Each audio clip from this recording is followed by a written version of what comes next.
Oi, sou Wagner Fonseca e hoje eu vou te explicar como é que eu faço a instalação do meu desktop. Esse que você geralmente vê nas gravações aí dos vídeos que eu faço, como é que eu fiz para instalar o meu desktop, do zero até chegar nessa configuração toda.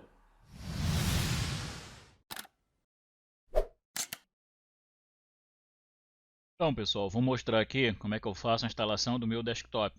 Basicamente, eu não uso o desktop padrão das distribuições. Nunca usei, tá? Desde que a primeira vez que eu aprendi Linux, Conectiva 6, foi a única vez que eu utilizei. A partir daí eu preferi instalar o desktop da forma que eu prefiro, porque eu achava sempre que tinha coisa demais instalada, pesado demais para o que eu uso e cheio de funções que não me agregavam em nada. Seja isso no GNOME, no KDE, no XFCE, no XFE, tá? Entre outros que eu acabei utilizando ao longo dos anos. Utilizei muitos desktops diferentes.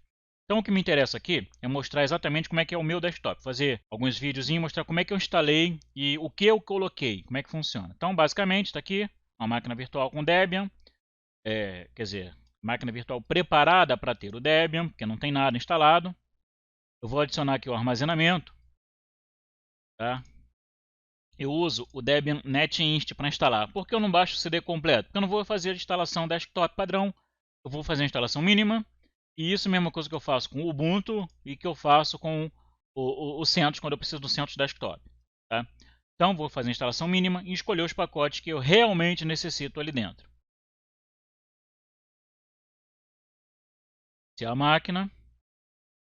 Lembrando que algumas partes do vídeo, aquelas que não interessam, eu vou cortar, tá? Porque realmente não tem sentido colocar isso no vídeo.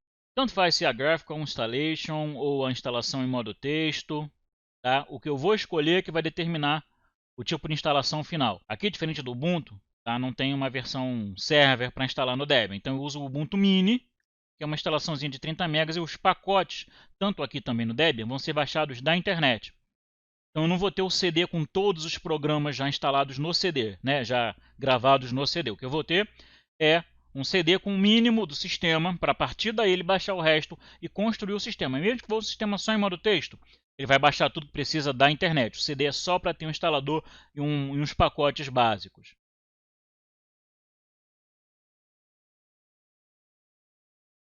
Seleciono P para português, eu escolho português do Brasil, continuar.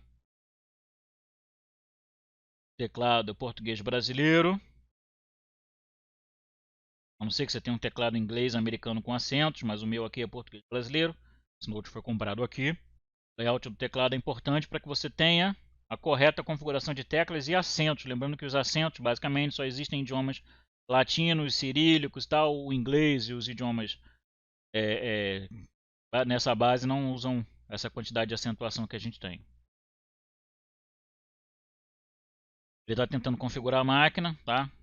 Deixei com o DHCP habilitado do VirtualBox, a placa está em modo NAT.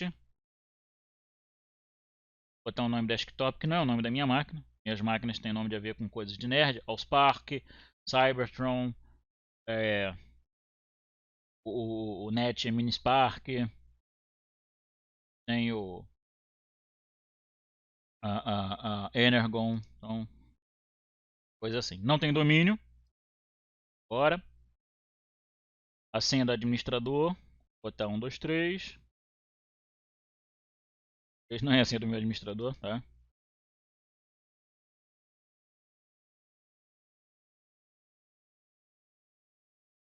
Senha do usuário. 1, 2, 3. É 1, 2, 3 mesmo, tá? Vai configurar o relógio, vai se conectar à rede. Você precisa ter uma rede funcionando. Você precisa ter uma internet funcionando, habilitada, para que você possa fazer a instalação desse sistema, ou do CentOS em modo texto, ou do Ubuntu em modo texto.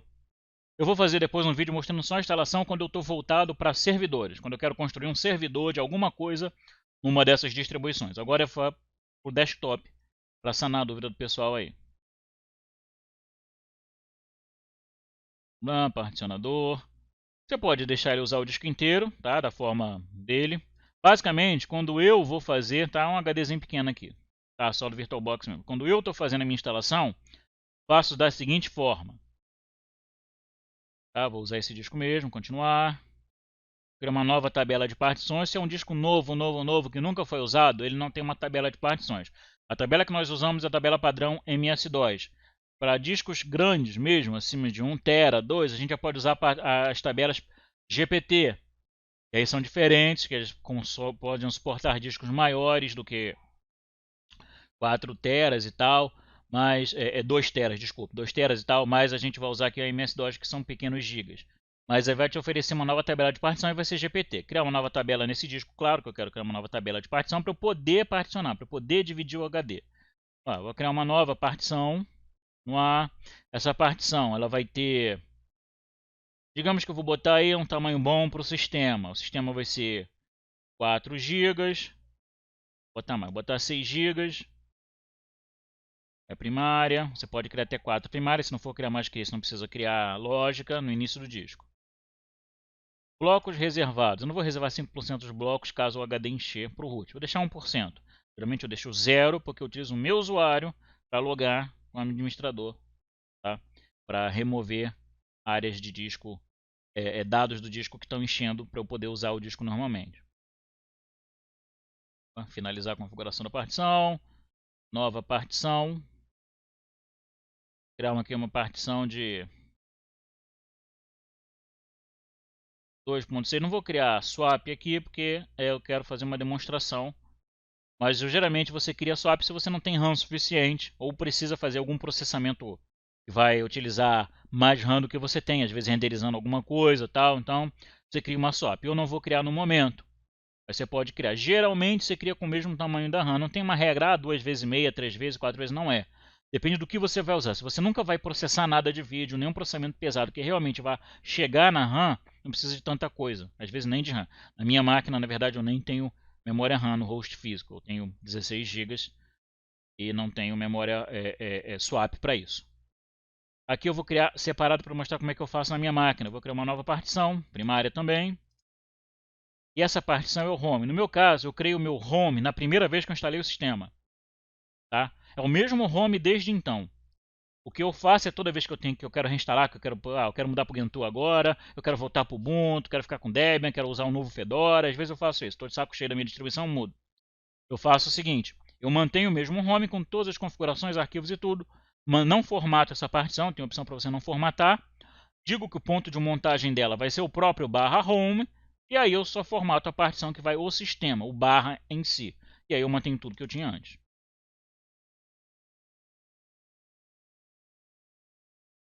Beleza, continuar.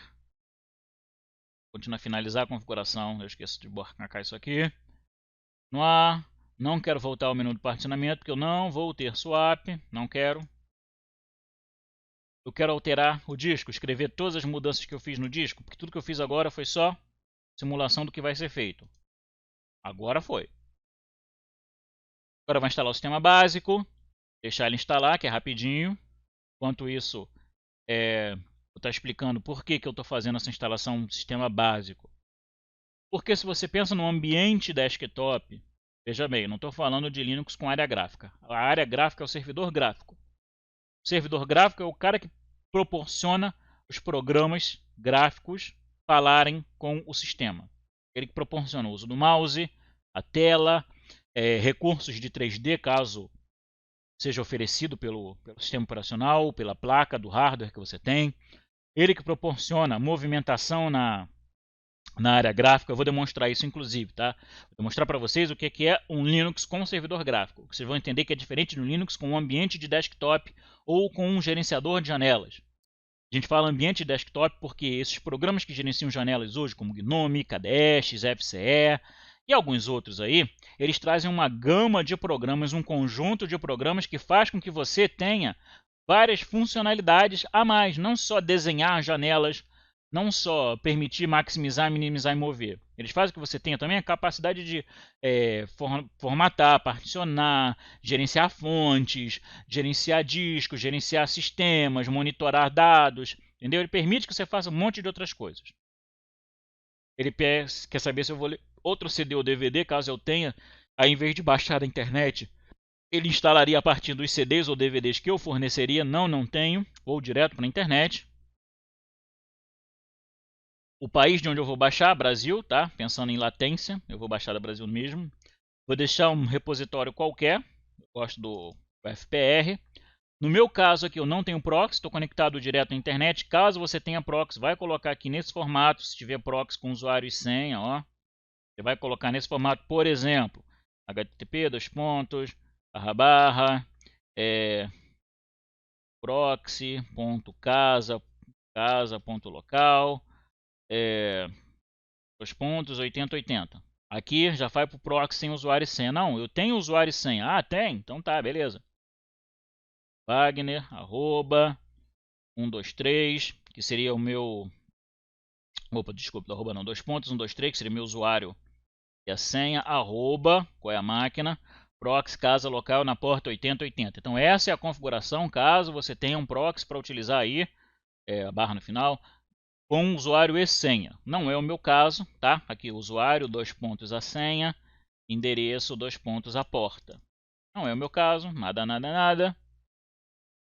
Abraço.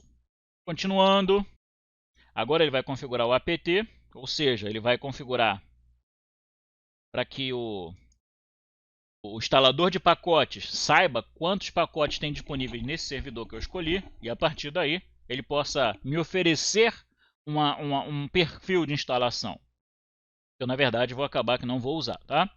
Eu vou deixar ele trabalhar em cima das minhas preferências depois de instalado. Não agora, porque agora você não tem basicamente opções para fazer.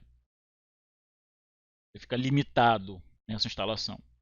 Você está baixando, instalando, blá, blá, blá. Agora vai fazer o TaskCell. TaskCell é um seletor de pacotes, inclusive depois de instalado o modo texto, TaskCell estando lá, você pode botar o TaskCell executando e escolher qual o perfil. Lembrando que o perfil é o que ele acha que você deve ter na máquina, tá? E não o que você quer especificamente. Concurso de popularização de pacotes. Sim, eu gosto de enviar essas informações de quais pacotes estão instalados na minha máquina. Isso eles vão dando preferências com o tempo a esses pacotes, inclusive botando nos primeiros CDs. Mais famoso, mais usado, mais importante é. Então isso aqui é o TaskCell, gráfico, mas é o TaskCell. Eu quero um ambiente de área de trabalho no Debian. Eu quero GNOME, CFZ, KDE, Cinnamon, Mate, LXDE. Todos esses são ambientes de desktops que permitem que você já tenha um monte de software instalado, já com gráfico bonito, funcionando, colorido e tal. Não é o meu caso, não quero nada disso. Um abraço, sorry, só lamento. Não quero servidor de impressão. Só utilitários padrão do sistema base mesmo, com o servidor SSH, caso eu precise acessar essa máquina remotamente para continuar fazendo algum serviço nela, por exemplo. Saí daqui, fui para o trabalho, quero terminar a instalação do trabalho, tem um redirecionamento no meu roteador, consigo chegar aqui. Aí ele vai instalar os pacotes, uma gama bem pequena, tá? 145 pacotes só. Já está baixando quase todos eles. E vai fazer a instalação. Terminando essa instalação, ele vai pedir para instalar o gerenciador de boot, o Grub. Tá? Ele se instala na MBR e lê um arquivo. Ele tem um ponteiro para uma determinada área onde ele lê um arquivo. Então o arquivo do Grub às vezes é grande e mesmo assim o MBR de 512 bytes lê o Grub. Por quê? Porque ele não está dentro da MBR. No MBR tem um apontador para o Grub. E toda vez que você mexe no arquivo, você faz uma alteração, você dá um update Grub para que ele confirme aquele apontamento para dentro do local onde o arquivo está, com o tamanho e dados do arquivo, para que ele consiga ler as configurações do Grub que você fez. Assim, você tem sempre um arquivo que pode conter múltiplos sistemas operacionais, tá? E ser grande com várias opções. Você pode fazer várias opções para forçar o Grub a iniciar de um jeito ou de outro diferente para determinados kernels ou determinados sistemas operacionais, e mesmo assim caber na MBR, que é 512 bytes. Coisas que discos GPT já não precisam mais se preocupar, eles utilizam outra forma para entrar no boot. Como a instalação minha rede está boa e tudo mais, está indo rápido, tá? Vai perguntar, instalar o Grub no MBR? Sim, eu quero instalar o Grub no MBR. Continuar. Eu posso informar manualmente ou escolher aqui. Ó. Como eu só tenho um HD, e esse é o primeiro HD que vai ser lido pela BIOS, então é esse que eu vou escolher. Instalação completa. Manda dar adeus. Né? Vai reiniciar a máquina. Finalizou. Vou mandar remover o... Opa, remover aqui, ó, já até removeu o disco. Está iniciando o Debian. Básico. Modo texto.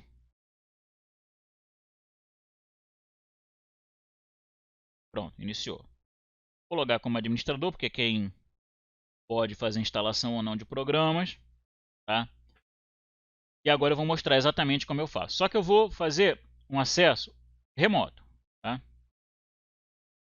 Essa tela aqui é muito pequena, eu quero usar o meu terminal para fazer isso. Olha, ele está usando aqui um IP de NAT 10.0.2, aqui, ó, essa linha aqui, ó, 10.0.2.15/24.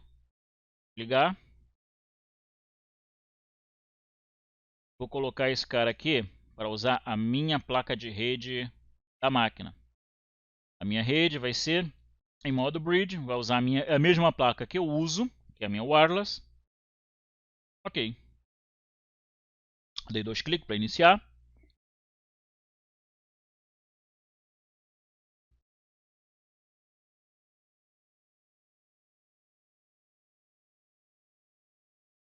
V address show. phclient-v. P0S3. Pegou aqui o IP 192.168.1.111. Vou abrir o meu terminal,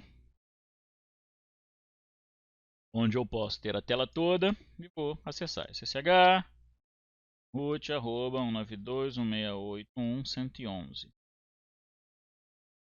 Sim, eu quero adicionar essa fingerprint, essa identificação exclusiva dessa máquina na minha lista de máquinas que eu conheço. Então eu vou passar a confiar quando eu acessar essa máquina. O legal também é que quando eu fizer esse acesso para SSH, para esse mesmo IP, e me mostrar uma fingerprint diferente, ele vai reclamar comigo. Isso pode acontecer se a máquina for trocada, se você fizer uma reinstalação, se outra máquina estivesse passando por essa. Então é legal você sim ter a questão da fingerprint aí. Não deixa logar como root, que eu não alterei nada lá. E é bom. Para Wagner. Beleza, agora foi. Viu que na segunda vez que eu tentei acessar a mesma máquina, ele não pediu que eu fizesse nada. Não pediu que eu confirmasse nada, porque eu já disse, com esse usuário que eu tô, que é o usuário aqui local da máquina, eu já conheço essa máquina, porque ele tem essa chave SHA-256. Su. Quero trocar para administrador. Errei a senha. Su. Agora eu acertei. Então, a primeira coisa que eu vou fazer é editar o gerenciador de pacotes para que ele possa baixar mais pacotes do que já vem configurado. Por exemplo, eu vou editar, não, na verdade eu vou install vim. Está lá o editor vim com todas as configurações, porque o vim tiny, que é o que vem na máquina, que é um vim capadinho, eu não gosto.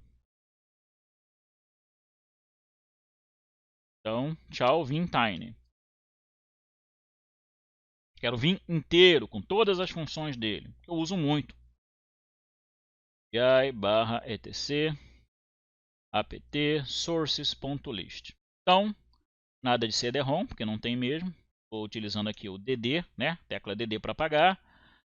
Pacotes de código fonte. dd. Recortei, colei.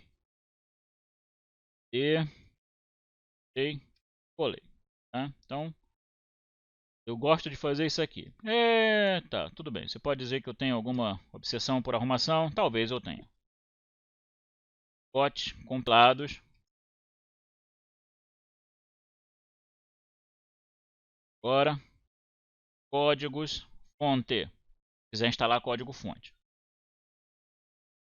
Se você nunca vai instalar código fonte para compilar você mesmo os programas, você comenta as linhas.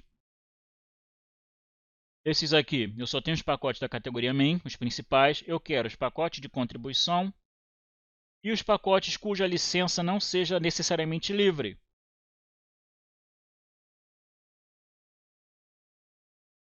Tá? São pacotes que são importantes, muita coisa,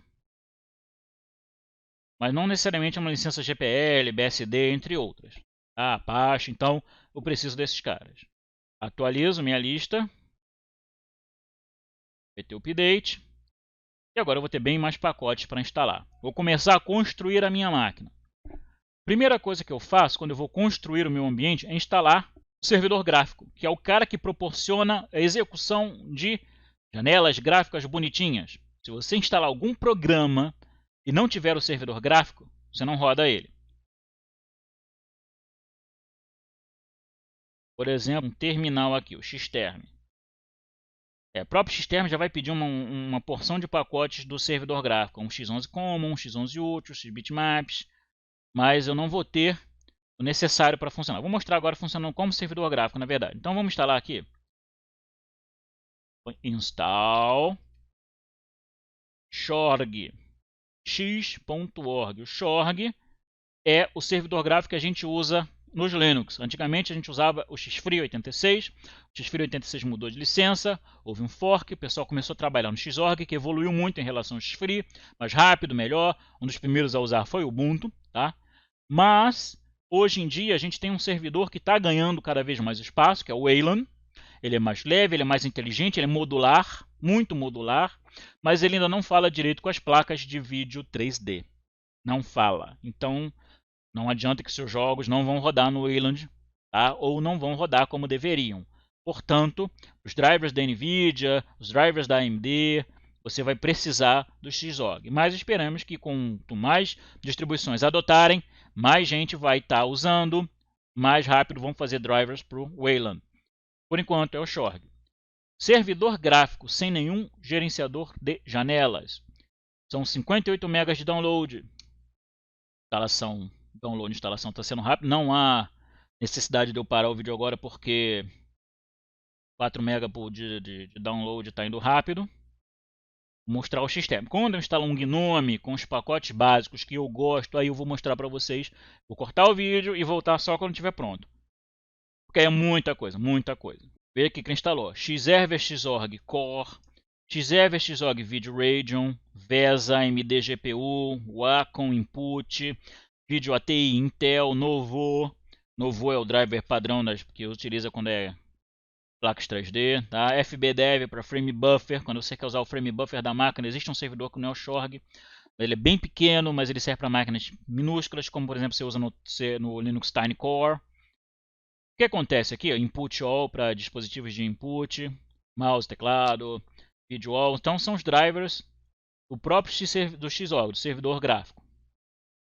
Como não executa remoto, eu vou aqui, ó, Start X. Muita gente te manda dar Start X, na verdade está dizendo, carregue o servidor gráfico X, versão que tiver instalada na máquina.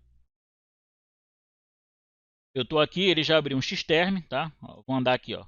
O mouse é isso, o mouse é esse X aqui, ó. Estou no servidor gráfico. Isso aqui é o meu terminal, tá? Esse teclado onde eu agora está branco, essa tela onde está branco, é o Xterm. Como é que você movimenta ele, a janela dele? Não movimenta, ele não tem janela. Por exemplo, se eu instalar aqui, ó, install, vamos ver um navegadorzinho muito pequeno, Dilo. Bem fraquinho, mas serve para você carregar coisa da internet. E aqueles script kids não vão funcionar no Dilo. www.class365.com.br. Abriu o Dilo aqui, ó. Mas ó, não tem aquela aba de cima da janela para eu ficar mexendo nela. Não tem aqui o mover, ó. Aqui é fora, aqui é onde não tem nada no servidor gráfico. Aqui é onde está a aplicação que está rodando. Ah, mas eu quero mover para lá e abrir outra. Não vai rolar. Eu não consigo nem chegar no terminal que está lá atrás. Não dá. Por quê? Porque não há todas aquelas facilidades de gerenciar a janela.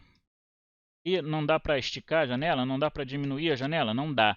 Nenhuma daquelas facilidades de redimensionar, mover, minimizar, maximizar existe. O servidor gráfico ele é bruto. Ele permite a conexão entre os dispositivos, ó, o meu mouse, o meu teclado e as aplicações gráficas. Ele é um intermediário.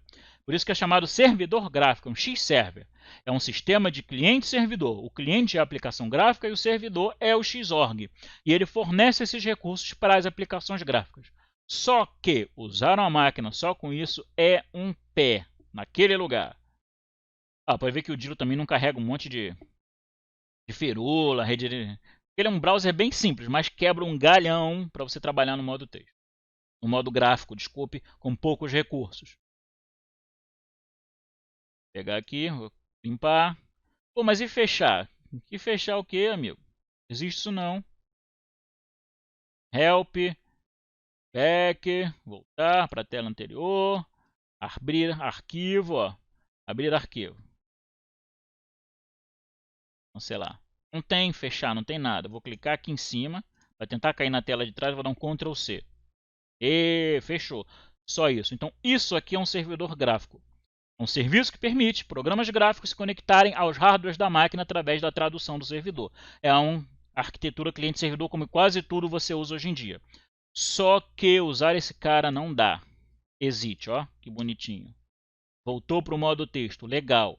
O que eu preciso agora é alguém que enfeite as minhas janelas. Para isso, eu preciso dos programas de um gerenciador de janelas, ó. apt install IceWM, o Ice Window Manager, um gerenciador bem levinho.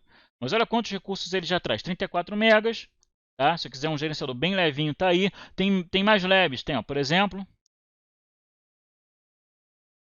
Black Box, ó, Black Box. Então você vem aqui com Black Box, ó, vamos lá. Se eu chamar agora o Start X, ó, que legal, hein?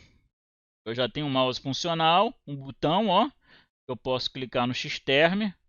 Vou abrir o Xterm, vou lá em cima. Nossa, olha, uma janela eu posso maximizar. Oh, eu posso restaurar e eu posso também jogar ela lá para baixo, minimizar. Então, é isso que eu tenho quando eu estou utilizando um gerenciador de janelas, um cara que traz facilidade no uso do servidor gráfico.